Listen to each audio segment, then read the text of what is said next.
Pozdravljeni. Pregled tedenskega dogajanja začenjamo v občini Kidričevo, kjer bodo odslej deležni kakovostnejše zdravstvene oskrbe. Na mestu, kjer je nekoč stal otroški vrtec, so v enem letu zgradili nov zdravstveni dom. Gre za projekt javno-zasebnega partnerstva, pri katerem je občina zagotovila zemljišča in denar za pritlični del, kjer so prostori zdravstvenega doma. Partner pa je vložil v gradnjo 2 nadstropij z 18 sodobnimi stanovanji. Projekt je vreden skoraj 2,5 milijona evrov. Občani so bili ob vstopu v nove prostore zdravstvene ambulante zelo presenečeni. Mislim, da je to dosti več bolj opremljeno in da bo to dobro. Prvič. V redu vidim, da so kar v redu. Ja. Prej je bolj slabo bilo, tako bolj mali plac je bil, pa skupaj smo se stiskali. Zelo sem presenečen napram stare zgradbe, ne. In zdravstveno osebje ni primerjave glede na delovne razmere v starem zdravstvenem domu. Gre za prostore splošnih ambulant, 2 splošnih ambulant, ki imata status referenčne ambulante, potem gre za nove prostore patronažne službe, nove prostore laboratorijske službe in seveda nove prostore otroškega in odraslega zobozdravstva. Prav tako fizioterapije, ki pa sicer ne deluje v sklopu zdravstvenega doma Ptuj. Ko smo pričeli se pogovarjati zdaj v mojem mandatu o novem zdravstvenem domu in sem šel do zdravnic, se pogovarjal z zdravniki, sem rekel, gledajte, tukaj imate arhitekta, narišite vse, kaj želite. In danes odpiramo takšen zdravstveni dom, kot so si ga narisali oziroma po željah zdravnikov oziroma osebja zaposlenem v zdravstvenem domu. Z novim zdravstvenim domom so pridobili tudi nove zdravniške ekipe. Stari objekt pa ne bo dolgo sameval, saj bodo v njem uredili varovana stanovanja in dnevni center za starostnike. Zdaj pa na Ptuj, kjer je v Minoritskem samostanu na ogled jubilejna razstava dobrote slovenskih kmetij. V četrt stoletja je prerasla v največjo državno razstavo kulinaričnih izdelkov s kmetij, kakovost pa potrjuje že več kot 500 izdelkov, nagrajenih z najvišjim zlatim priznanjem. Razstava je lahko odskočna deska za samostojno podjetniško pot, ki jo je ubrala tudi Marija Metličar. Že 21 let ima namreč domačo pekarno. Marija Metličar, ki je bila zaposlena na Slovenskih železnicah, je vedno pekla kruh doma. Da je dober, so vedeli daleč naokrog. Leta 1990, da je gospa Meškova prišla me prositi, če bi hotela speči 3 kruhe za vzorce, da bi naredili razstavo takih domačih kruhov. Na ocenjevanju dobim 3 priznanja, vsako eno zlato, srebrno in bronasto. Pa sem mislila, no ja, ni tako slabo, da sem nekaj naredila. O lastni pekarni ni nikoli razmišljala. Ampak potem je Ptujska zadruga odpirala trgovino kmečkih ram in so povabili vse tiste, ki smo dobili priznanja. In takrat so tam rekli, če bi hteli pač vsaka en dan speči kruh, tiste, ki si dobil zlato za njega. Najprej pekla kruh en dan, kmalu že 2 dni v tednu. Ko je leta 1993 pekla že 3 dni na teden, je pustila službo in se posvetila samo temu. Kupila je pravo peč in 3 leta kasneje zaposlila prvo delavko. Danes ima prodajalno na Ptuju in 5 zaposlenih. Se trudimo za zdravo prehrano, absolutno ne uporabljamo nobenih barvil, ne aditivov. Tega ne maramo, ker mi to sami uživamo in nočem, da bi na račun nekega zdravja zdaj jaz tu nekaj razumete. Trudimo se v glavnem, da smo drugačni od industrije. Kakovost pred količino, skrb za zdravje in pošteno plačilo za pošteno delo je Marijino vodilo. Srečni smo, da na koncu meseca vse poravnamo, da dobijo delavci plače, pa da lahko koliko toliko investicijo pelješ naprej. Nekih ogromnih, da bi rekla, dobičkov tu ni. Na vsak način, če ne bi na dobrote šla takrat, sigurno ne bi se danes s tem ukvarjala. To je potem prišlo spontano. Marija Metličar ostaja zvesta razstavi dobrote slovenskih kmetij in ne mine leto, da ne bi prejela kakšnega priznanja. Letos je dobila 3. Najboljše zagonsko podjetje leta 2014 pa je podjetje OOG iz Brezja na Gorenjskem. Ekipa mladih strokovnjakov je žirijo navdušila s pametnim merilnikom vode za optimalno hidracijo telesa. Nagrado za najboljši poslovni načrt pa je prejelo podjetje Enolize. Na razpis je prispelo 126 prijav, nagrade pa so bile podeljene na podjetniški konferenci Podium. Igor Marjanovič je asistent na fakulteti za elektrotehniko v Ljubljani. Ker so imeli v družini težave s hidracijo telesa, se mu je porodila zamisel. Izdelal je napravo, ki beleži količino popite vode. Preko aplikacije se pa mi lahko potem odločimo, da si postavljamo neke dnevne cilje, v smislu, rad bi spil 3 litre vode na dan in potem, ko to dosežemo, nas telefon obvesti, čestitamo, da ste prišli do cilja. Z idejo se ukvarja dobro leto. Podjetje je ustanovil februarja letos. Uspel je izdelati prototip. Načrt imamo, da ta naš prototip čim prej pripeljemo, zaključimo in preidemo na dejanski izdelek, ki ga lahko pripeljemo na police. Podjetje Enolize pa je izdelalo najboljši poslovni načrt. Martin je skupaj s sošolcem razvil poseben senzor, ki bo vinogradnikom omogočil natančno spremljanje procesa fermentacije, torej ko se mošt spreminja v vino. Trenutno smo v prototipni fazi, jeseni pa nameravamo v bistvu narediti najmanj 10 referenčnih inštalacij, se pravi preizkusiti tudi naš produkt v praksi. Tudi on je začetne korake prehodil s pomočjo tehnološkega parka in univerzitetnega inkubatorja. Tukaj nam pač svetujejo, zato ker smo zelo mlado podjetje. Pred kratkim smo pa tudi že pridobili semensko investicijo od bolgarskega sklada Launchhub. Mnogokrat pa je usoda podjetja odvisna predvsem od tega, kako uspešno je pri pridobivanju začetnega kapitala. Priložnost bo morda junijski razpis podjetniškega sklada, namenjen start-up podjetjem. Na voljo bo kar 5 milijonov evrov. V vojašnici generala Maistra v Mariboru je ta teden potekala slovesnost ob vrnitvi zadnjega kontingenta Slovenske vojske z mednarodne operacije ISAF v Afganistanu. Vojake je nagovorila tudi predsednica vlade Alenka Bratušek. Z današnjim postrojem se je končalo 10-letno obdobje sodelovanja slovenskih vojakov v mednarodni operaciji ISAF v Afganistanu. V tem času je bilo tja napotenih 1296 slovenskih vojakov in za njihovo delo se jim je Bratovškova danes tudi zahvalila. Čestitam in hvala. Simon, ki je tako po 6 mesecih ponovno objel svojo družino, je sicer počasnik z največ misijami v Afganistanu. Tako da smo vse skupaj doživljali že 5, pa zato ni nič lažje. Nedolžno daleč od tega. Verjamem pa, da niti nismo bili deležni vseh informacij. Služba je služba, ne? Zdaj pa najlepše v res, ko se vrneš. Ne? In vrnili so se vsi, razen lažje poškodbe enega od pripadnikov, je misija minila brez večjih težav. Kabul je poln samomorilcev, ki z avtomobili iščejo žrtve in to se ti zgodi lahko vsak dan, ampak na to ne misliš, ne razmišljaš. Glavnina kontingenta je bila nastanjena v Heratu, kjer so upravljali tako naloge svetovanja, kot tudi specialnega delovanja v zadnjem letu. Poveljnik pa je danes tudi pojasnil, da se niso vrnili predčasno, ampak zato, ker so svojo nalogo v okviru misije končali.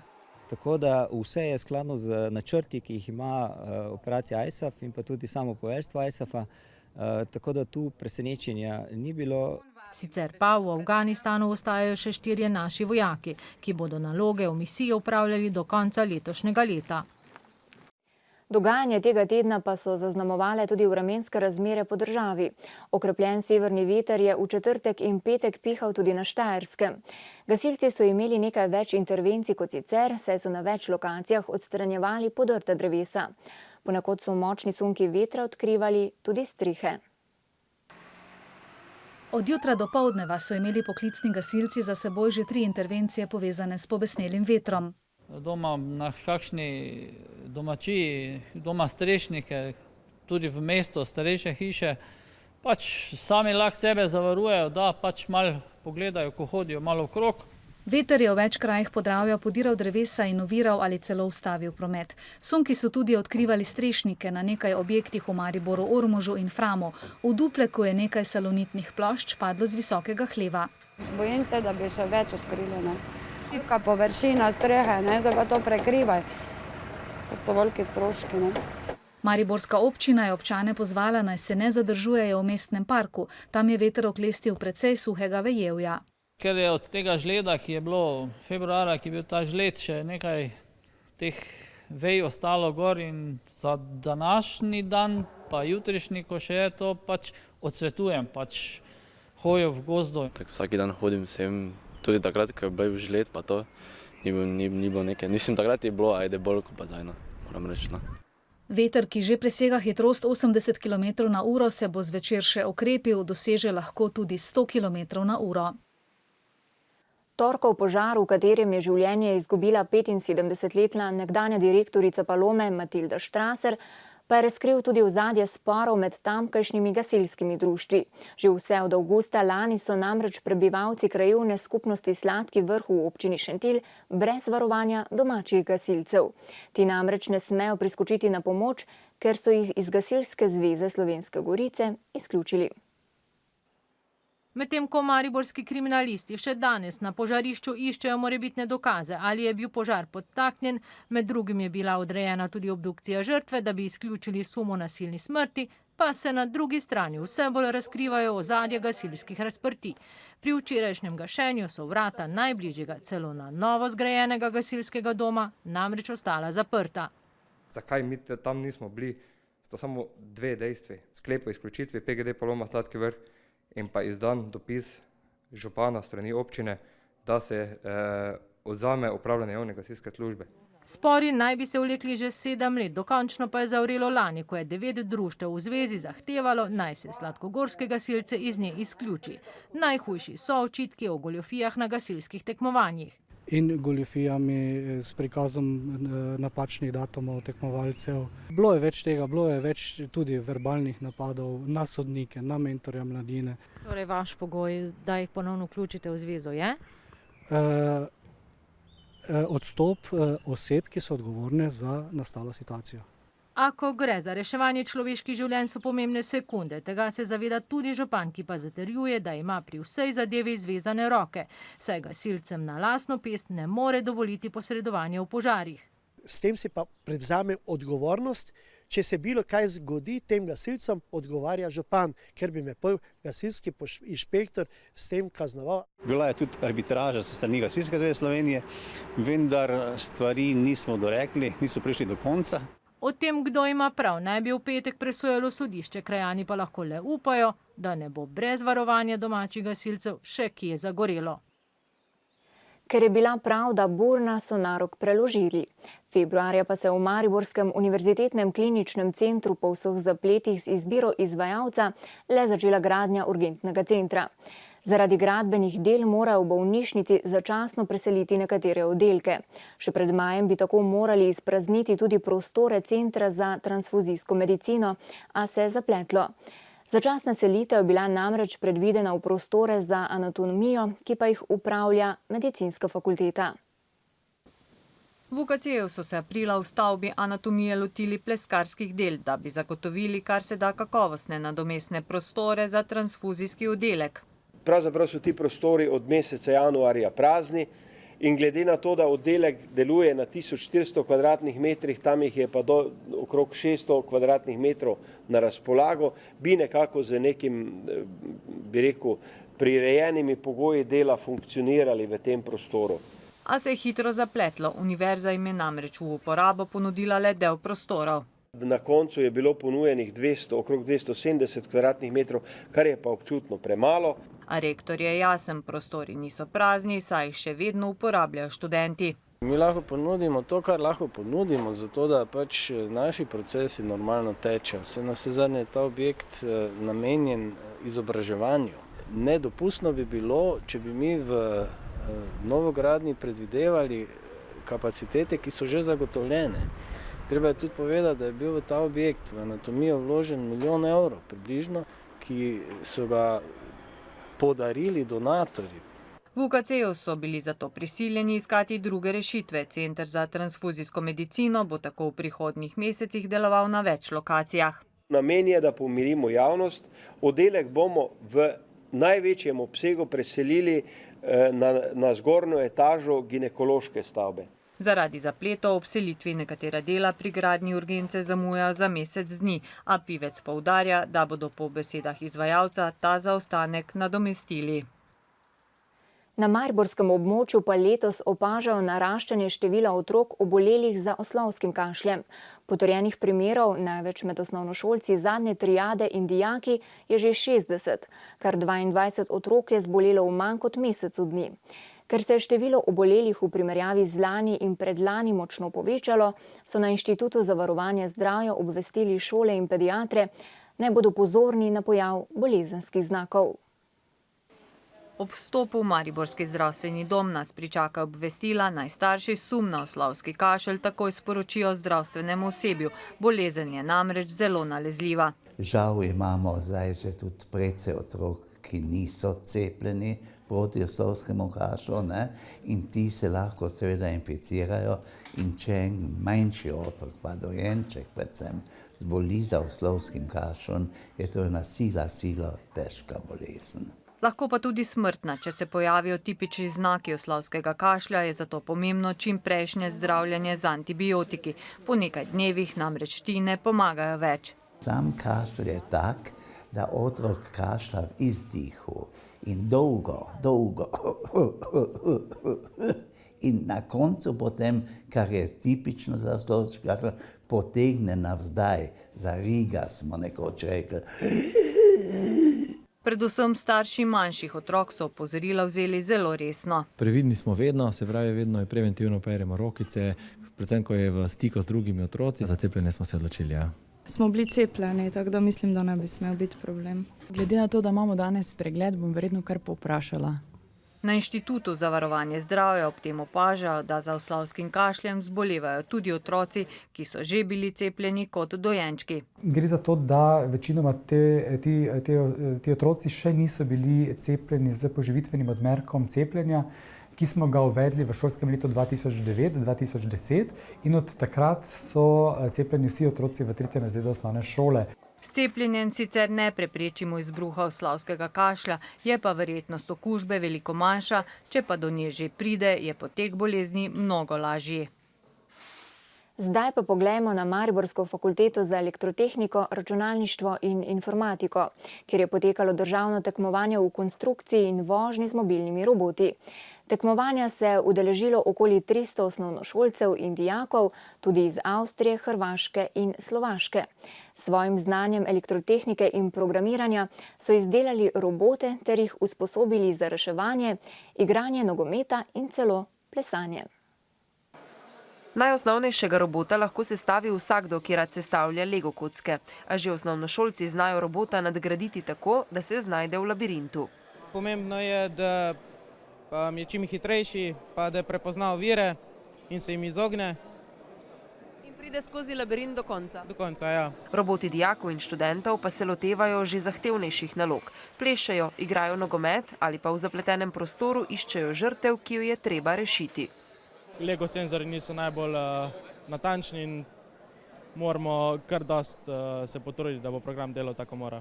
V bistvu rabijo znanje programiranja, rabijo tudi nekaj strojniškega znanja, se pravi malo statike, malo mehanike, da te stvari pač tečejo tako, kot si zastavijo. Navdušenje nad robotiko je med mladimi veliko. V Mariboru je danes tekmovalo okoli 70 ekip. Na naši šoli imamo 5 ekip, ki so medsebojno tako se izzivajo, da ne rabijo nobene dodatne motivacije, rabijo samo podporo, prostor, opremo in to je to. In voljo, da za izdelovanje robotov namenjajo ure prostega časa. Vsaj 130 ur je porabila zmagovalna ekipa z celjske gimnazije Lava, da je do popolnosti izpilila najboljšega robota reševalca. Z njim so se lani uvrstili na svetovno prvenstvo RoboCup Junior na Nizozemskem, letos pa potujejo v Brazilijo. Ja, lani smo šli malo probat, letos pa gremo kar na zmago, bom rekel. Svojim znanjem bodo lahko v prihodnosti veliko prispevali k razvoju slovenskih podjetij.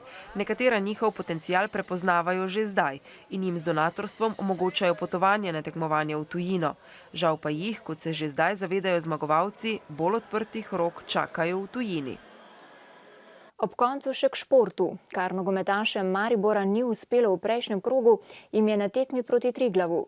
Zmago z 2-1 so si 2 kroga pred koncem državnega prvenstva priigrali 4. zaporedni oziroma skupno 12. naslov državnih prvakov. Vijoličasti so razvadili navijače. Naslov prvaka je v Mariboru postal skoraj samoumeven. Igralci so ga danes s 5. zaporedno zmago tudi uradno potrdili. Upisali so 4. zaporednega, skupno že 12. Jaz lahko rečem, da je vsak naslov nekaj posebenega, tudi ta 4. oziroma moj 4. zaporedoma, tako da vsakega sem zelo vesel in upam, da se bo to še nadaljevalo. Nocoj so bili Mariborčani veliko boljše moštvo. Po zaslugi Nusmirja Fajića tudi učinkovito. Za prvo vodstvo je zadel v 17. minuti. 4 tekme zapored mariborska obramba ni dobila gola. Do tega prodora in odličnega zaključka Ajdina Redžića po dobre pol ure igre. To je bila tudi edina priložnost gostov. Veliko več je bilo mariborskih. Izkoristili so eno. Fajić je bil takole vztrajen še v prvem polčasu v 42. minuti. Čeprav so skoraj ves drugi polčas igrali brez izključenega Argusa, so bili domači bliže tretjemu golu kot gostje drugemu. Ja, potrditev dela, ampak sami smo videli, da smo mogli ogromno energije vložiti, da smo prišli do tega naslova, ampak kljub temu tekmo smo delali tako, kot je treba, zasluženo zmagali, tudi z igralcem manj, enostavno vsaka čast fante. Končalo se je tradicionalno, z vdorom navijačev na igrišče. Ve se, kdo je njihov največji ljubljenec. Najdlje so zadržali kapetana Markosa Tavaresa. Spoštovani, to je bil Preglednik. Hvala za pozornost. Ustvarjalci informativnega programa televizije Maribor pa vam želimo lep preostanek konca tedna. Nasvidenje.